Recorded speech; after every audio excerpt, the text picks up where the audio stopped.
महापालिकेच्या निवडणुकीत प्रभाग क्रमांक 2 मध्ये काँग्रेस प्रणित महाविकास आघाडीची जाहीर सभा कुपवाडमध्ये संपन्न झाली।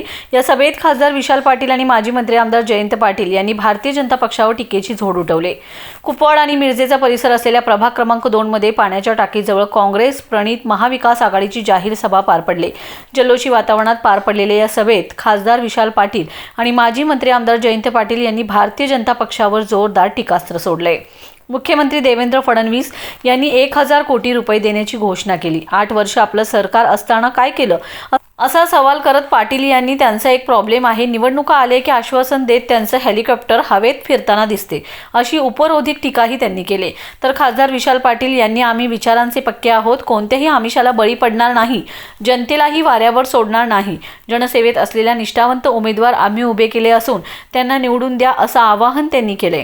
सभेच्या प्रारंभी लोकनेते कुपवाडचे सुपुत्र माजी आमदार प्राध्यापक शरद पाटील यांच्या प्रतिमेचे पूजन करून सभेला सुरुवात झाली। या सभेला प्रभाग 2 चे उमेदवार अय्याज नायकवडी, समीर मालेगाव, प्रेरणा कोळी, सविता मोहिते आणि माजी उपनगराध्यक्ष कुमार पाटील, शेडजी मोहिते, सचिन जगदाळे, राहुल पवार, माजी दर्गा सरपंच रफिक मुजावर, प्रियंका विचारे उपस्थित होत्या। सभेत राष्ट्रवादी काँग्रेस शरद पवार पक्षाचे शहर जिल्हाध्यक्ष संजय बजाज, शेडजी मोहिते यांनीही आपले मनोगत व्यक्त केले। ओबीसी गटाचे उमेदवार अय्याज नायकवडी यांनी आम्ही धर्मनिरपेक्ष आणि समाजवादी विचारसरणी मांडणारे आहोत, जाती धर्मात कधी भेदभाव करत नाही, ही शिकवण आम्हाला प्राध्यापक शरद पाटील यांनी दिली असल्याचे नायकवडी यांनी सांगितले। तर ओपन गटातून समीर मालगावे हे निवडणुकीला उभे आहेत। त्यांनी कुपवाड मिरज असा भेद न करता आपण विकास कामे जोमाने करू अशी ग्वाही बोलताना समीर मालगावे यांनी महाविकास आघाडीच्या उमेदवारांच्या हात आणि तुतारी या चिन्हासमोरचे बटन दाबून प्रचंड मतांनी विजयी करण्याची विनंती खासदार पाटील आणि माजी मंत्री आमदार जयंत पाटील यांनी केले।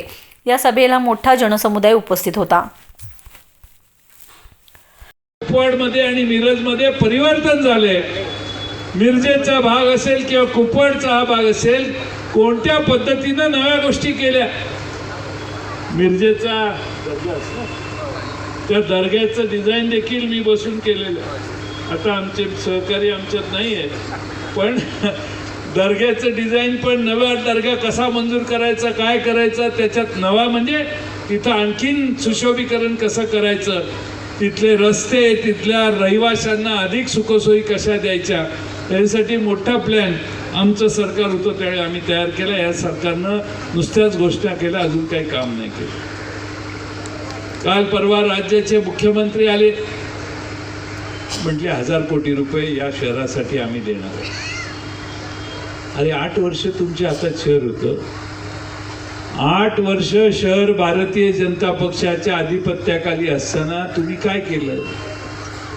त्यांचा एक मोठा प्रॉब्लेम आहे, निवडणुका आल्या की आश्वासनं देत प्रत्येक शहरात हेलिकॉप्टरने त्यांचा प्रवास होतो। त्या शहराची यादी तिथला नेता त्यांच्या हातात देतो, त्यांच्या पक्षाचा अध्यक्ष, ते त्याची आश्वासनं देतात। मी त्यांना दोष देत नाही। या शहरातही मला वाटतं 1500 कोटी रुपयाची कामाची जाहिरात आश्वासनं त्यांनी दिली। अरे मग 8 वर्षी कुठे गेला होता?